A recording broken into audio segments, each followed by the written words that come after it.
Hi everyone, Des here again and welcome along to lecture number 4 of the AlphaCam side of our Advanced Manufacturing Technology module. Today we're going to continue on our exploration of geometry creation within AlphaCam.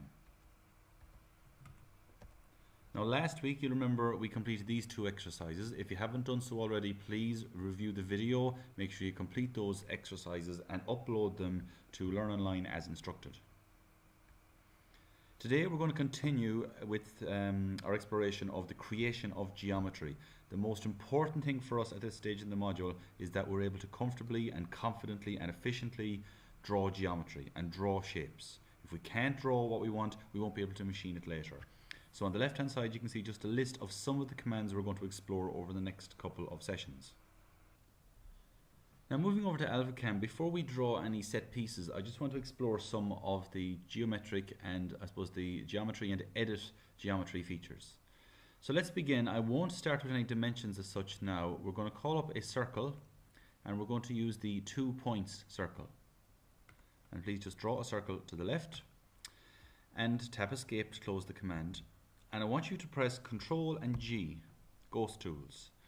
And what this shows us is any breaks in the geometry or how many elements or how many pieces make up the geometry. So I can see here that this circle is made up of a single piece of geometry, a single circle.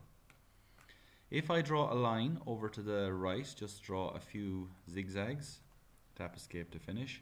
Again, I can see that even though they are different vectors or different directions and lengths, they're still all part of the same geometry. They're still joined together. So as far as any cutter to follow knows, it's going to follow all of those lines in one single pass, and it will follow the entire circle in one single pass. Let's now draw two other circles and have those intersect each other like that. Because the two circles are two separate entities, they were drawn individually as a circle each, they each have a ghost tool. What I'd like to do now is go to Edit and Trim, and the first thing you're prompted to give the computer is select the cutting geometries. What's involved in the trim operation? Well, both of those are, but you're never going to go too far wrong if you press All and then press Finish. You're not finishing the trim command, you're finishing the selection of elements in the trim command. So press All and then Finish. You can now click those pieces and remove them. And when you're happy, tap Escape. And you'll notice a number of, two more in fact, ghost tools have appeared. And if I go to, just say for instance, if I go to delete them, as I hover over the individual elements, you can see where the breaks are. I'll just tap Escape. I don't want to delete them. So that geometry, that figure 8 on its side, will now require 4 passes of a machine. I'd have to apply 4 different tool paths to that in order to machine it. And that's not really something we want. So let's go to Join. We're going to draw a box around everything that we want to join and press Finish. And now we've joined it back together into a single loop. So let's have another practice. I'm going to draw a couple of lines, just making up a corner like that. Tap Escape to close. You'll notice again that it's just a single joined entity. If I wanted for whatever reason to break it in a particular area, I can always go to Edit, Break. Do I want to break geometries or toolpaths? Well, we haven't really discussed toolpaths yet, so we'll just do geometries. Okay. And you can break it at any point that it will snap to. So I'm going to break it there, and I'm going to break it there. Tap Escape to close the command. You'll now notice I've broken that element up into a few different pieces. How many? Well, 3. At a glance I can see there are 3 ghost tools, so there's 3 different elements making up those lines. And finally, if we just go and want to put that back together again, let's go to Join, draw a box around it all, press Finish, and it joins it back. I now want to explore the Trim and Extend tool, so I'm just going to draw some rectangles intersecting each other like that. Again, we'll just practice the Trim command, so let's go to Edit and Trim, draw a box around everything involved, or press All, then press Finish, and now I can trim away various bits and pieces that I don't want. I tap escape to close the command. I'm actually going to press Control G again to turn off those ghost tools because I'm finished with them. I now want to use and explore the Edit Extend command. It's almost like the reverse of the Trim command. So it's launched in the same way. When you click it, you need to select everything involved in the extend and then press Finish. And now any line you select will extend on until it reaches its the next line, basically.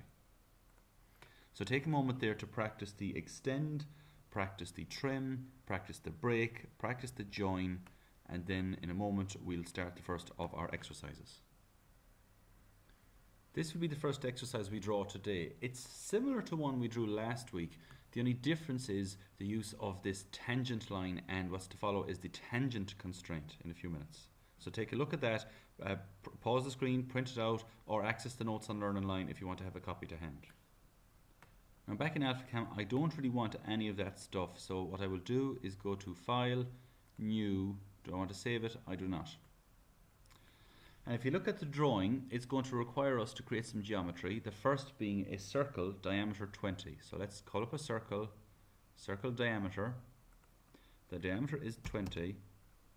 Press OK, and I don't like to leave things randomly, so I'm going to leave it at the coordinate 150. That means starting at 0, 0, it's going to move over 100 and up 50. So 100, tab 50, enter. I also want, I don't need this, but just to help me visualize it, I want to put a horizontal line across between the two centers. So I'll call up a line, but before I select line, I will select construction and line. If it doesn't snap on, you could always just type in 100, tab 50. And because I'm moving 100 over to the right, I'm not making any progress in the Y, I am making 100 progress in the X. So it now becomes 200, tab 50. So it's important at this point that you're starting to get very familiar with the drawing and placement of geometry and construction lines using coordinates. Calling up the circle again, this time the diameter is 30, so I'll drop one on there. And you'll notice that because I forgot to turn off the construction button, it has now drawn this as a construction. So I didn't actually do that by mistake. I want to do another couple of pieces accidentally in construction, because I want to show you how to change construction to geometry in a second. So drop down under the circle. This time we need to apply a radius, and to the left this radius is radius 48. We'll drop the circle on there, and to the right it's radius 85. Enter, drop the circle on there.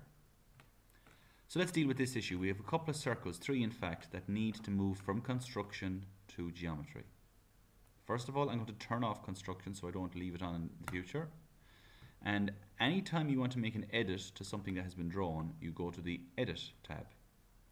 And nearly all the way over to the right, you'll see an icon called Change. And I want to change from construction to geometry. And simply click everything you want to change, then either right click or press Finish, and it changes them for us. Before I do any trimming, I want to call up my line command. And it's tempting to snap onto the top of that circle and the top of that circle, but that line is not tangential to the two circles, and that's what we need. So I will either press undo or delete. I'll press undo in this case. And if I want a line to start there tangentially and snap onto there tangentially, I'm just going to use the tangent constraint down here. So press it once and pick and drop the tangent approximately where it should go. And you do have to launch the command again. It's not going to keep in memory the tangent. So get down here and press tangent again and drop the tangent onto there. And press escape, it draws the line for you. Now let's draw another line, and this time I'm going to press tangent again, click up there, and rather than pressing that tangent button every time, you could just press F10 and it also loads the tangent command again for you. So you don't actually have to press the icon every time.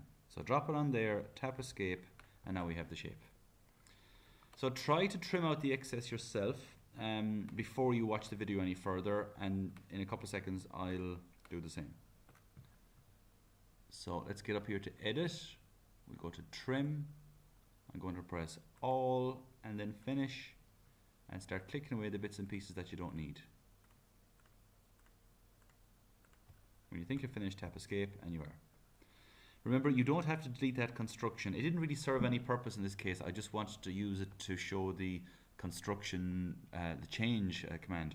But you don't need to delete it. It's not going to get in the way. You can never accidentally apply a toolpath to a construction line. Use Control G to see where all the ghost tools and the breaks are. So I can see a break there, and it's always good practice to just join everything. You're never going to ruin a model by joining it. So press join, draw a box around everything, and press finish. And that's the first drawing done. And here we have the second exercise of today. It's similar to the previous shape in that it's got the same shape, it's got the same tangency up at the top, it's got slightly different radii, but we've also got a series of these smaller lug holes all the way around. And I want to show you how to copy those quite quickly. So as always, take a screen grab of that, or take a sketch of it, or access the notes on Learn Online so you have a copy of that to hand. Now back in AlphaCam, the first thing I want to do is hit Control G to turn off those ghost tools. I find them distracting. And I want you to upload this drawing again, so I'm going to have all the sketch exercises from this session here in the same AlphaCam drawing. So let's call up a circle with a diameter, and I want to position the diameter 20 circle somewhere over here that makes sense. And I'm going to go a nice bit over. I'm going to go 450 tab 50 to position the circle.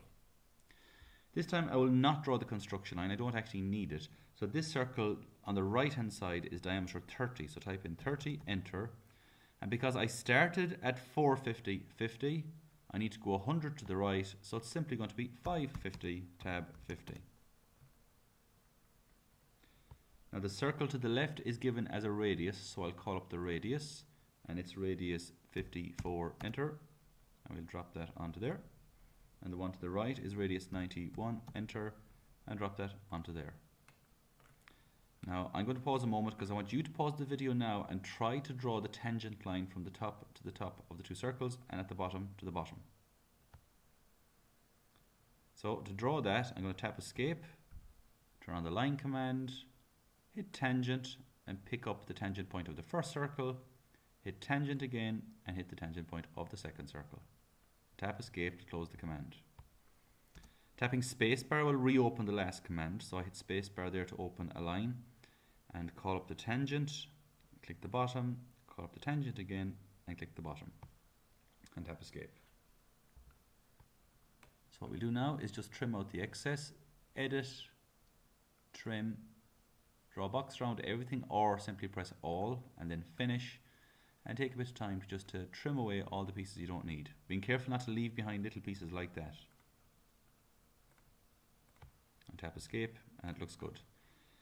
I'm going to press Control G to see the ghost tools just to prove that it's all broken apart into lots of different pieces. So I'll now go to join, all, finish. And it's worth noting, even if I go to join and select everything, including the previous shape, it's not going to cause any trouble. It's not going to join stuff that's impossible to join. So finish and we're all set. Control G, ghost tools off. Now looking at the drawing, you'll notice there's a series of lug holes and they're just a pair of concentric circles. So if I go to geometry and I've got circle and radius, I'm going to drop on a radius 10 circle to the far quadrant point of this circle. And within that I also have a diameter 8. So let's call up the diameter 8 and just type in 8 and drop the other circle in there. Forgot to press OK and in there. That's the pair of circles I need to use around the perimeter. So I will, rather than drawing that several times, I'm going to use the copy command. So tap escape to close the circle command, get up to edit and copy. Now I deliberately click that there just to show you how easy it is to press copy. That is not the right copy. There's two copies and they can be a little bit confusing because they're both beside each other and they both do different things. This copy is used, for instance, to copy this geometry out to a different program. It's not necessarily used to copy from one part of the drawing to the other. So it's actually the copy command here you use. So hit copy. It says select. I want to select that larger circle and the smaller circle. Press finish. Remember, finish does not finish the copy command, it finishes the selection. Base point. If you know it, you can type in the coordinates, but it's much easier to click the center to pick it up. And there's a couple of places you can drop this. Even though the geometry is joined, it still detects the little endpoints of the lines. So I could drop one there, and I can drop one there, and I need one over here in a slightly more complex location. It is more efficient to just drop one there and one there, but I want an excuse to show you the mirror command. So I'm actually going to do something inefficiently and just mirror them down as opposed to just hitting 2 clicks. We'll do that in a moment. Now looking at the drawing, you can see the holes on the right hand side are actually not in any particular quadrant, nor are they at the end point of a line. They're 35 degrees up and down from this horizontal line. So we need to contend with that. And to do that, what we're going to do is, I'm going to take another copy of any one of these, press finish, pick it up by the center, and drop a copy on over here. Tap escape to close the command. And I'm going to rotate that up. So using the rotate command, click rotate, it says select. Well, I want to select the 2 circles.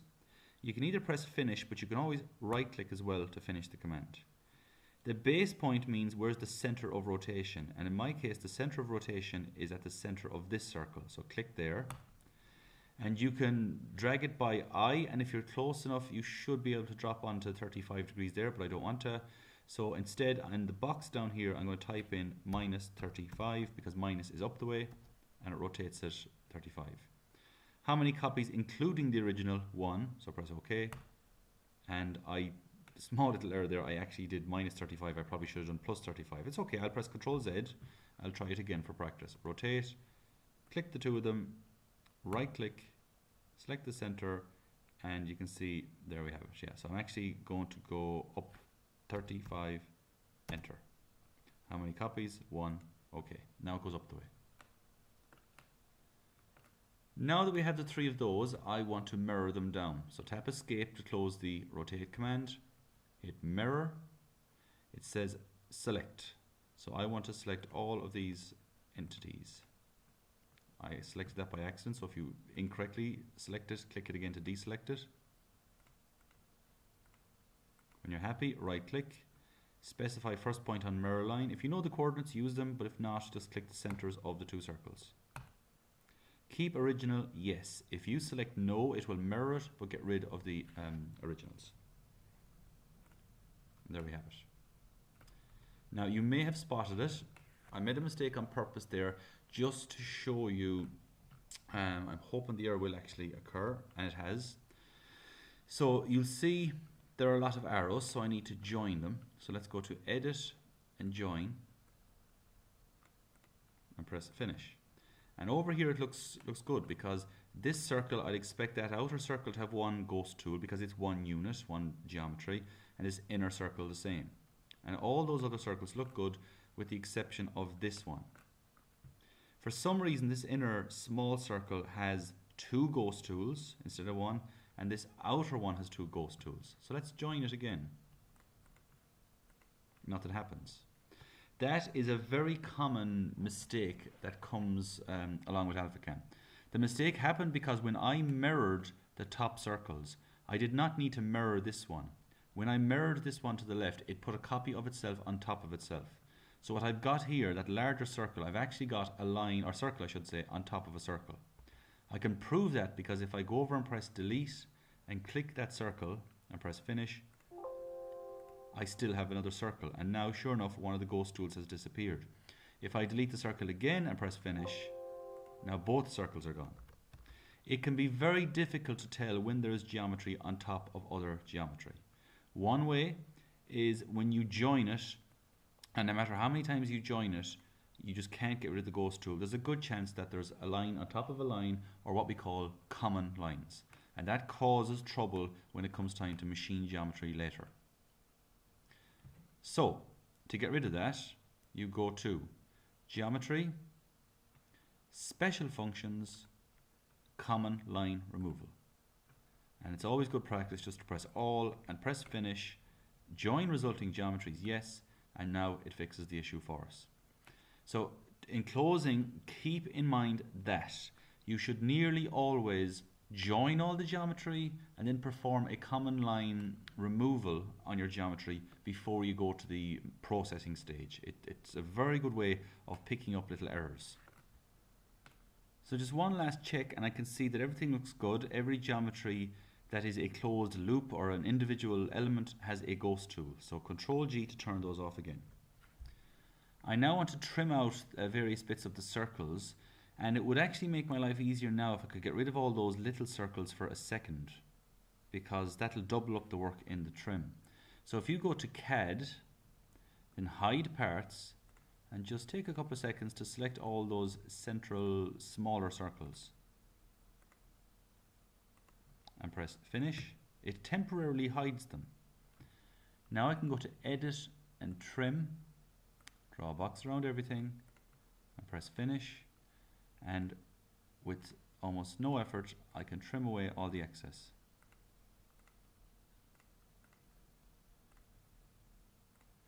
And tap escape. Oh sorry, don't tap escape yet, my silly mistake. Just click these circles as well. I want to get rid of those. Now tap escape. There we have that. So you can imagine the fact that we've just taken a scissors and trimmed away a lot of our geometry. If I press Control G, it's broken the whole thing apart again. And that's normal. It's normal to have to join your geometry several times. I'm going to join it again. I normally would never go join and draw a box around it because it's a little slow. Instead, I'll always go join and then just go all and finish. And we're back in action. So before I fillet these corners, I'm just going to bring back my circles. Let's go to CAD, Show All. And the circles come back. Let's now turn off the ghost tools again, Control G, and we're ready to apply the fillet. Moving up to geometry, edit actually. Moving up to edit, I'm going to call up the fillet command, and the fillet radius is 4 mil. And I want, rather than individual, I'll do this for a moment just to show you how slow it will be. I've selected individual, pick two elements. I'll have to now peel my way around and select all of those pairs of lines, which will take a while. So press Ctrl Z to back up and undo those. Launch the fillet command again, and this time with a radius of 4, I'm going to select all as set by ghost tool and press OK. Simply press the outer profile. This only works if it's all joined together, and give that one click, press finish, and it detects everywhere that it needs a fillet and it puts on those fillets for you. Okay, so just to do one little more bit of drawing, I'm going to go to geometry and rectangle. Just draw a random rectangle there for a moment. Get back into edit and fillet, and this time we'll increase the radius to 10, but I will go bubble fillet and press OK. And if I select the rectangle and go finish, you'll see that's what a bubble fillet is. It's the fillet on the outside, that way it doesn't remain tangential to the lines that it is filleting. Right. I also want to have a quick exploration now of the chamfer command. So let's again go to geometry, call up a rectangle, or rather a couple of rectangles. Go to edit and go to chamfer. And you've got two different types. You've got the first distance and the second distance. So let's put in 10 and 10. Let's make it a 45 degree. Individual pick two elements is, as you'd imagine, I can pick the two lines and in pairs it will apply the chamfers. Or if I go to chamfer, this time I'll say 12 mil, all as set by ghost tool. I can select the entire rectangle, press finish, it puts them all in one go for us. And just before we finish up, to practice a few commands again, as I said, it's very important to get these nailed down. I want to try the copy and the mirror command very quickly. So let's go to copy. I'm going to draw a selection window around all of this.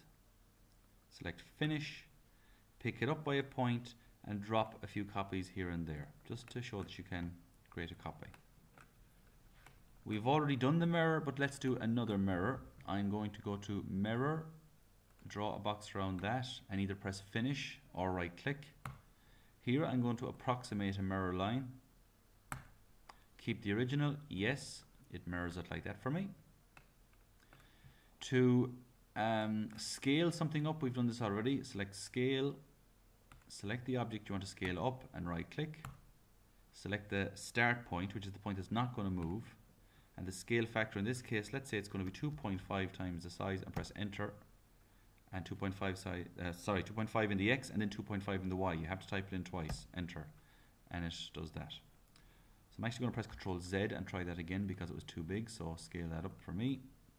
And let's just say it's 2 in the X, enter, 2 in the Y, enter.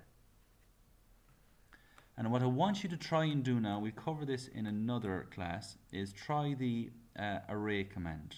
So I'm going to go to copy, select that, and just move on out here for a moment. And try the array command. So array, select, well I want to select that object and then right click to finish. Number in the X, let's say I want 3 in the X. The displacement in the X will be 200. The number in the Y, let's say I want 5 of those, and the displacement will be 150, and press OK. Okay, I obviously didn't get my measurements right, so I'll have another go at that actually, just for practice.